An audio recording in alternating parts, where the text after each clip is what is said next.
Tonight, I want to share with you guys something that I've never told anybody before, outside of my family, and even my family doesn't know. But it's something you could guess about me, so it won't be that surprising. It is Star Wars related, yes.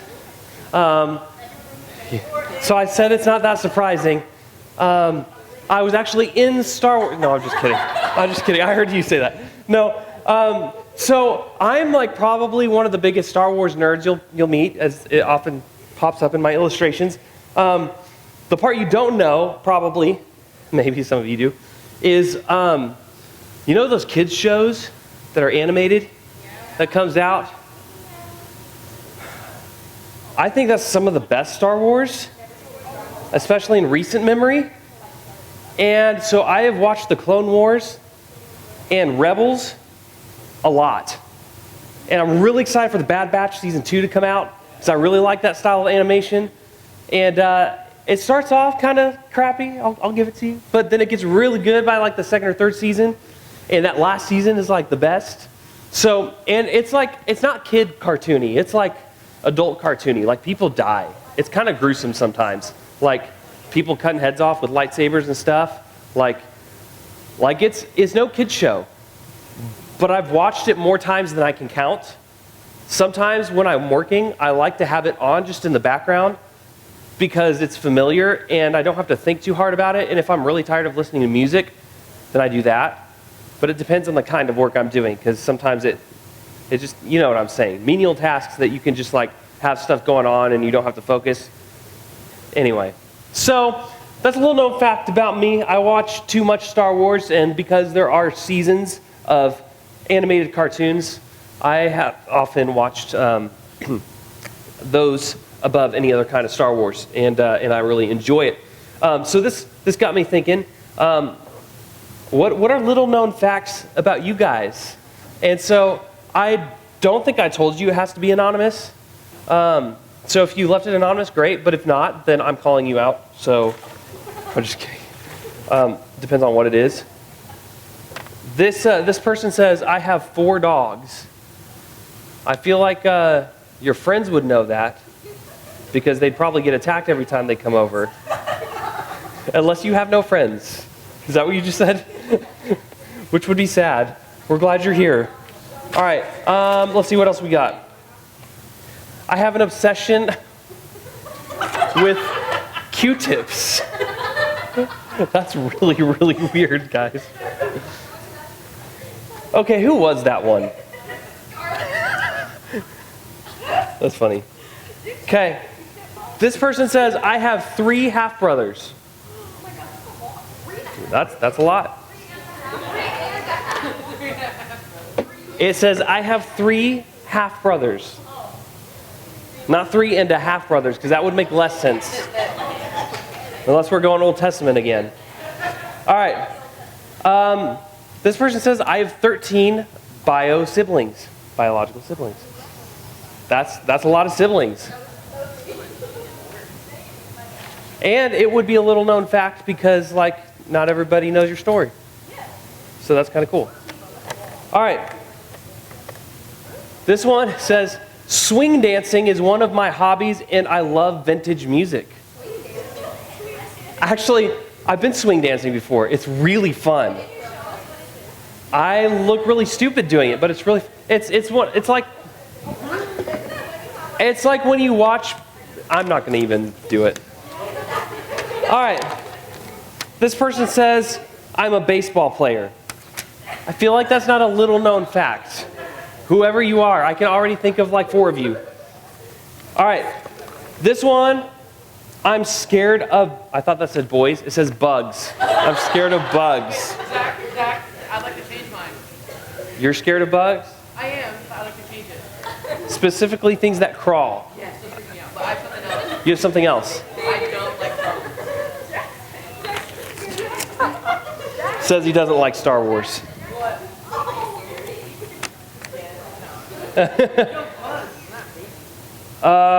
This person, I don't even want to read, can't even spell Chick-fil-A. Says it's overrated. Get out of here. God's chicken. Okay, this one says, oh, I'm sorry about tonight. I'm a vegetarian. So, I just ate 3 chicken quesadillas, but me too. Okay, let's see. I wasn't going to read all these, but these are too interesting not to. So, my favorite animal is a pig. You would not get along with ancient Jews. Or modern Jews, I guess. I'll say some pigs are pretty cute, little teacup pigs. Like, all right, this says something that I can't really read. I like pickles. Is that you? No, that was you. Oh, okay. All right. Pickles are good. Actually, I used to not like pickles. When I'd go to Chick-fil-A, I'd order it without pickles. And now I like the pickles. Do what? Oh, okay. You like them plain. I am showing a goat and cow at the fair. This is an unknown fact about somebody. I am showing a goat and a cow at the fair. I have a suspicion. Oh, not who I thought it was. Wow, that's cool. Awesome. Yeah, you can reveal yourself if you want, but you don't have to. Okay. I'm the oldest cousin out of the family. That's somebody. This person says I'm the oldest cousin out of the family. Little known fact. Okay. This person, unlike the person a minute ago who said I'm a vegetarian, this person says I was vegetarian for 4.5 years. That's commitment right there.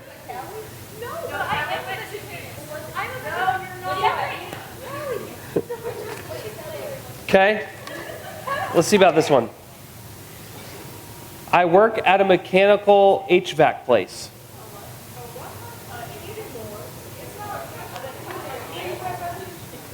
I can't tell if that's a comma or a Y at the end. Mechanical makes more sense, I think. HVAC place. That's I might need to hire you. All right. This person says, I have 2 false teeth.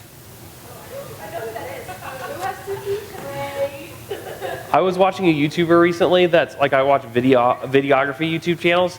And for, YouTubers do stupid things for intros to like grab attention. Well, this person was like talking, giving his intro, and then just stopped and just like yanked out his false tooth that was right in the front. And I was like, oh! And then his intro rolled, and I was like,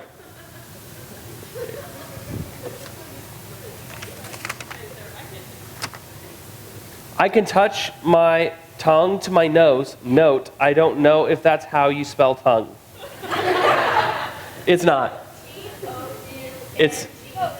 No, that's tounge. It's Tongue. So the U is in the wrong place. Okay? That takes talent. My favorite animal is a turtle. Did you guys, this is probably before your time, but probably Master of Disguise?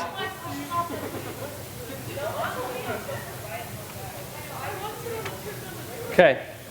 This says, I've watched all the way through The Office 10 plus times. Jake. I'm scared of heights. You qualify though. Scared of heights. I am terrified of heights. I don't like them either. I've had to get up here to the ceiling to hang those trash cans for the game that we play like once every 2 years. And that's why they're still there. Okay. I'm scared of the ocean.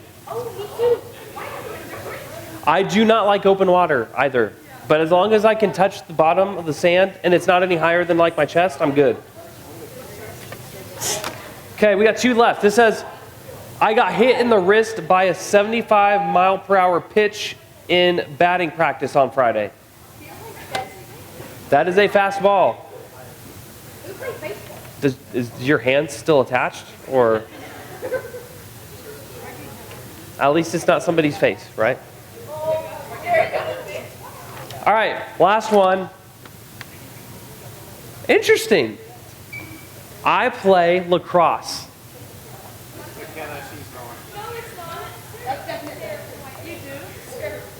Nice. That's pretty cool. All right.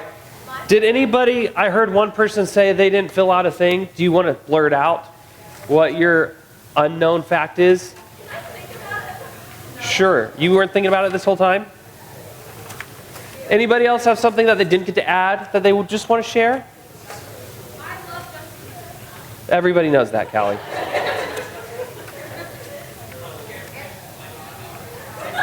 You're scared of what?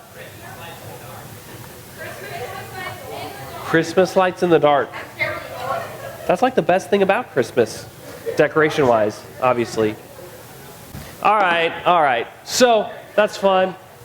Little known facts. Here's the thing. We all have things about us that nobody knows about, right? How many of you feel like how many of you feel like you can be in a crowded room, you can be surrounded by friends, your peers, you can be surrounded by classmates, you can be surrounded by your team, you can be surrounded by your family, and you can feel unseen, misunderstood, and like people see right past you.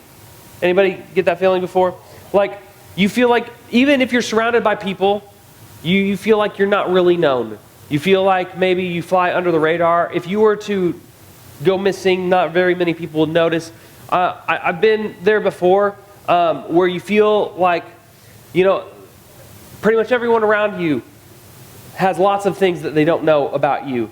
And Chelsea and I have this conversation pretty frequently where like one of our most frustrating places to be is when we feel like we've been misunderstood in a situation, right?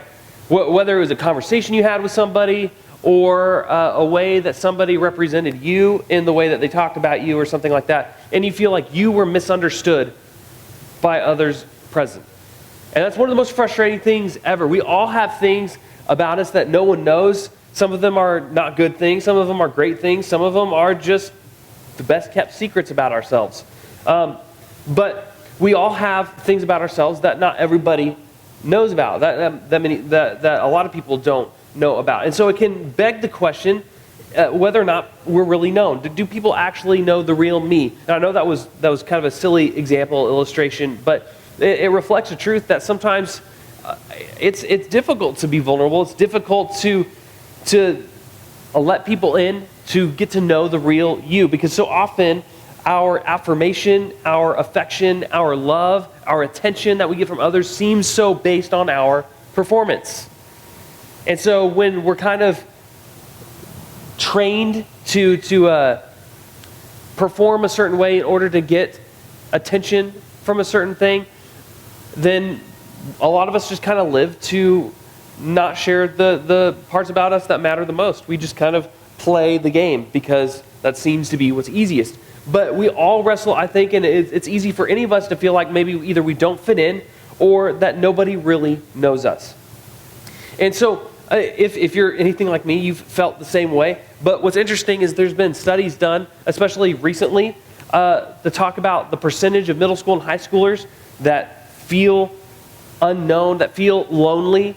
Lonely was the word, or disconnected. And 4 out of 10 teenagers feel disconnected, even if they have a good family, even if they have friends, even if they're adored on or off the field, if they've got a club they're a part of, or whatever it is. If you have people to sit with you at lunch, you could be surrounded by good people all the time, but yet 4 out of 10, so in this room, that means probably like 12 of you feel on a regular basis lonely or disconnected from other people, which is kind of a scary number. It's kind of crazy when you think about it. And so it's the reality is we struggle in a lot of ways with relationships because of this reality. We feel like maybe nobody knows us or we don't really fit in. And in the videography business, there's lots of little camera hacks that you can do. And one of the things that you can do in order to give like a stylized look, especially for like wedding videos and stuff, is you hold something called a prism up in front of the lens, and it refracts light into the lens that makes it look really cool. So I caught a couple of videos that just kind of demonstrate what prisms do when light shines in. Have you guys seen this or played with these before? You shine a light into it and it will reflect like the colors differently. It'll make them shine in different ways. I got another one that's a little more close up, I think. And you can just kind of see the effect that it has on light as it passes through. So something that looks so simple, like just a little piece of glass, actually reveals a lot of different things about it that you didn't know were in there. And it's kind of cool. And so kind of the premise of this whole series is just that there is more to the story. There are deeper things, and specifically as we gear up for the Easter season and looking into the resurrection of Jesus, what that actually meant for mankind, what that actually accomplished, and what that actually means for our lives today and not just 2,000 years ago is huge. And when we look at that through the lens of a prism, it gives us a completely different view. It gives us a different kind of way to look at it. And hopefully, as we go through the series, it'll give you a little bit more, not only application, but just a better idea of how to connect better with each other and with God. And so this is the significance. And the reality is that these truths are under attack in our culture. You get on YouTube, you get on Google, you get on social media, you get on anywhere, you go to class, and Christianity is under attack. What the resurrection accomplished is under attack. The meaning of our faith is under attack. And you don't have to be paying close attention to notice this. And so this series is meant to prop up the reality of what your faith is based on, what the foundation of it is, and how that can impact the rest of your life. And so often, they're the simple truths that you've heard about since you were growing up in church, if you grew up in church. But oftentimes, if you're in that camp, you've heard it so much that it ceases to have value for your life. That you cease to see the importance in the current relativity that it has for you.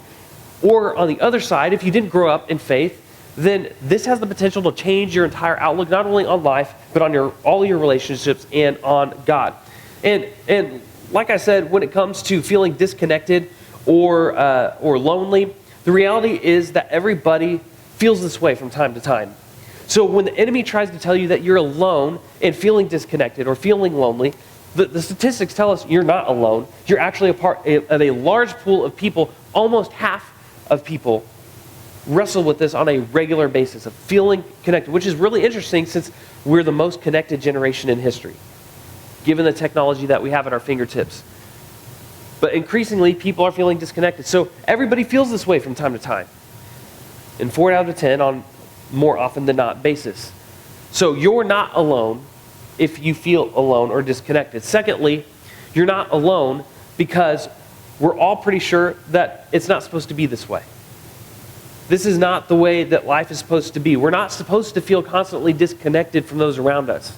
We're supposed to be able to find community with people that we feel like we belong with, that we have a place with, that we fit in like a puzzle, and that we have people that have our backs, we have people that care about us, that we have people that would notice when we're gone. If we don't have that, then it's pretty tough.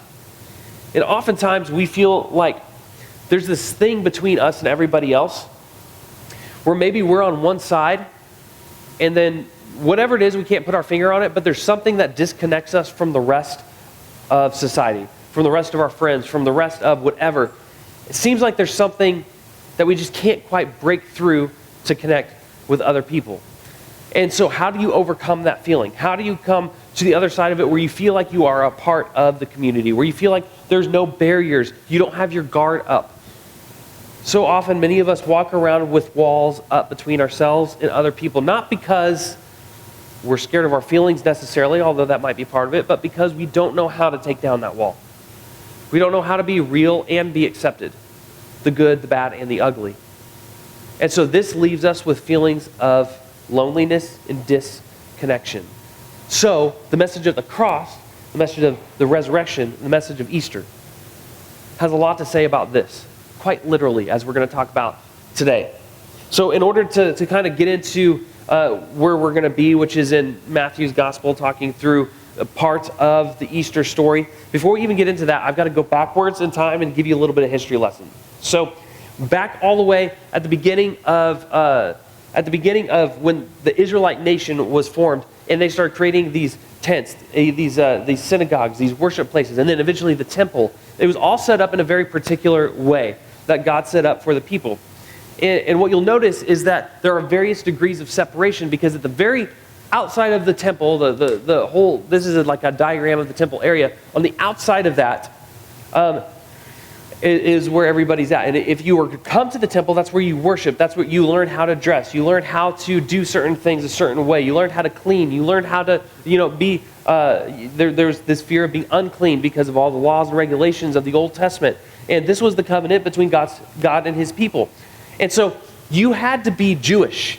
You had to be an Israelite. You had to be Jewish in order to get inside the temple at all. Okay? But even within the temple, there were various degrees of separation. There was the court of women, or what's called the outer courts, but it's also called the court of women because women were not allowed past that area of the temple. And so there was a degree of separation there. And then you get through the outer courts into the inner courts, and then men were allowed there, but only in certain parts.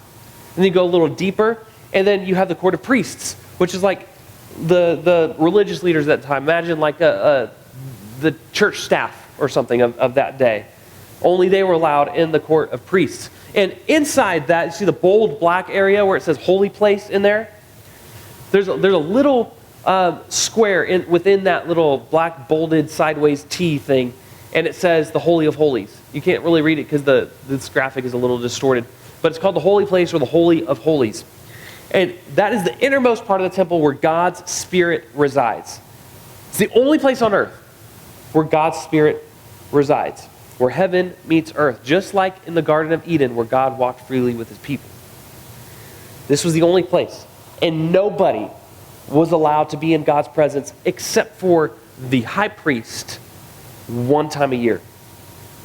This is the only time that God's presence was here on earth able to be interacted with. And even then, that one time a year, that high priest had to have a rope tied around his waist in case he was found unworthy and had some kind of sin in his closet, and he dropped dead at the presence of God and had to be pulled out by the other priests.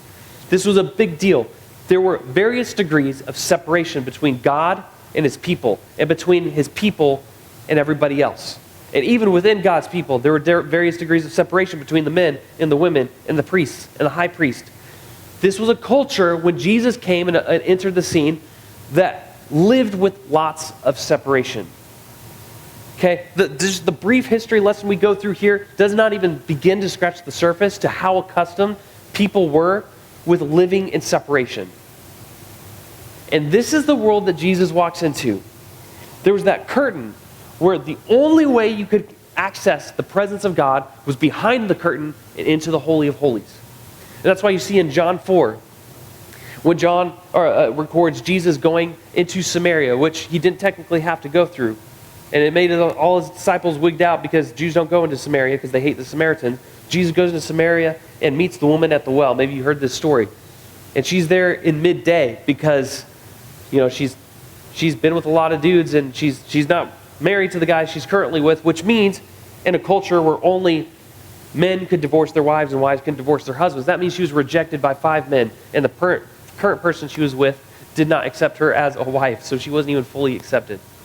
And she was shamed because of all that, so she goes to the well at midday rather than in the early morning hours where it's cooler out, because she didn't want to deal with the nasty glares from all the other women there at the well collecting their water for the day.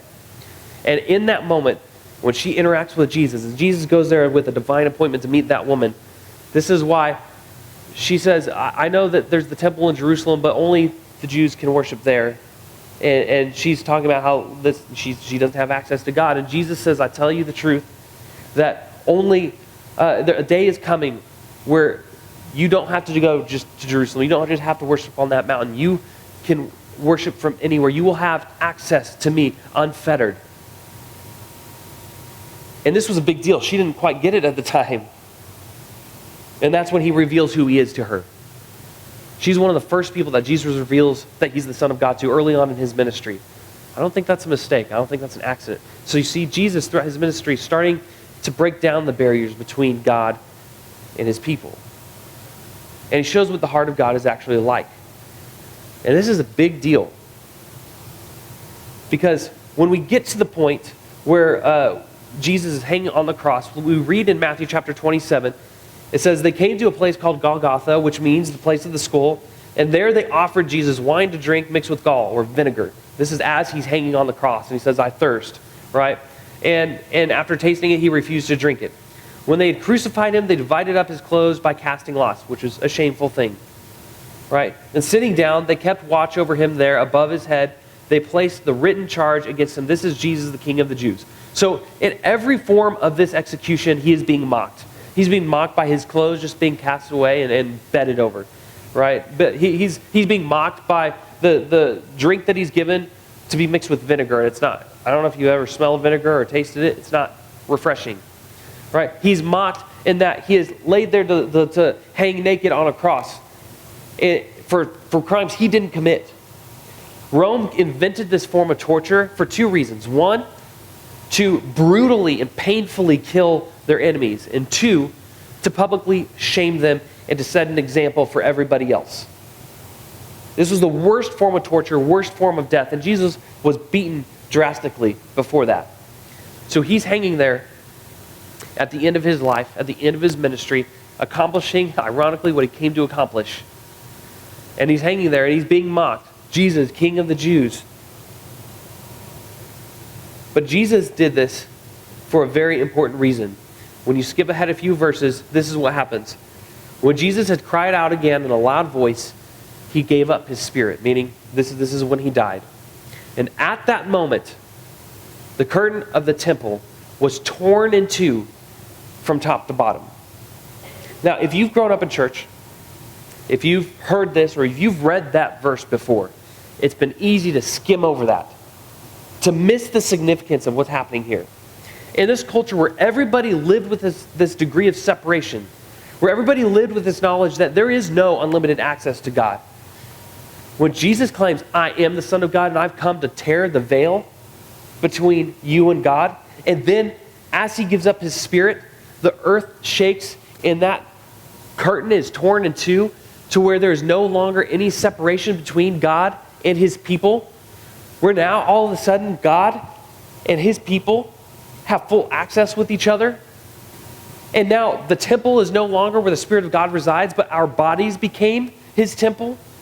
So when we give our lives to him, and when we accept that free gift that Jesus gave for us on the cross, he enters into us and his Spirit lives inside of us. And we now have the power that Jesus had when he walked this earth, because his Spirit is living in us.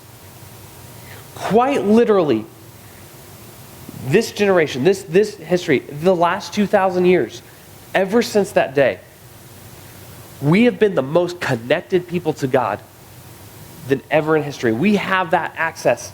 People in the Old Testament, they knew what we could live with today. It would blow their minds. My question to you is, do you recognize the significance of what Jesus accomplished on that cross and the way that you get to live now and the freedom that that brings? Or have you been too asleep to notice it? Jesus forever changed what our relationship with him looks like. It's where you and I are not alone anymore. We don't have to buy the lies of the enemy when he says that you're the only one that feels this way. We don't have to buy his lies when we feel like we have to earn our way into God's good graces, because Jesus already did that at the cross. There's no more degrees of separation. You don't have to be a certain class, a certain gender, a certain race, a certain whatever in order to have access to God's presence. The ground is level at the foot of the cross, and each and every one of us have equal access to the Spirit of God living inside of us and changing the course of our lives forever. The days of separation were over. And that is what Jesus accomplished, and that has a great deal to do with how we live today. That's not just some cool story we celebrate once a year. That is life-altering for today. You may feel distant from your friends and your family, but God is close. You can be close to God. So, when you feel differently than what God has already revealed to you, I want you to rely on his promises and his truth, that you can be close to him. There's a phrase that Chelsea and I have been talking about a lot lately. This is a quote or a phrase that has been coming up a lot in our conversations as we've been trying to just digest certain things. And you know what? Life's a journey. Your faith is a lifelong journey. You're never going to have all the answers. But it's really easy when times are hard to give doubt and to allow doubt to dictate your decisions, your mood, your emotions, and your trust. And so this phrase that we've been kind of throwing around at each other over the last several months has been, don't doubt in the dark what God told you in the light. How many of us do this? We come off that CIY high and we feel like God has talked to us. We feel like maybe we get out of church, or we get out of, maybe you just listen to sermons on podcasts or watch YouTube videos and you feel pumped up and you feel like God spoke to you, but then you go out to your life and it's hard again. And the bricks begin to weigh. And you start to doubt again if you were really hearing God's voice in the first place. But let me tell you something. When you're going through something hard, when you're feeling disconnected, when you're feeling lonely, don't doubt in those dark places what God already revealed to you in the light. Because what God revealed to you in the light is true even in the dark, when you don't feel like it. So when you're in those dark places, you have to seek out God. He promises if you seek Him, He will answer you. Oftentimes He answers in ways that we wouldn't expect, and so it takes a little bit for us to catch up. But He is with us. He reveals Himself to us in His Word if we seek it out. And there's a way, it's magical. When you open the book and read from it, God speaks. And you can read something 1,000 times and God will still speak to you in a new way. He speaks to you through the relationships in your life of people who also follow Him. He speaks to you because His Spirit is living inside of you. You can be close to God. So, my first challenge is to be confident that because of Jesus, you can be close to God. My second challenge is to treat other people like they can be connected to Jesus as well, because it's so easy for us to other people. But the reality is that those other people were people Jesus also died for. Those other people were also people that Jesus gave up Himself for. So treat other people like they can be connected to Jesus as well. Let me pray for you guys. And you're going to be dismissed to your small groups, and then we'll be done for the week. And don't forget, we're not meeting next week because of spring break. So if you come here, you'll be lonely. All right.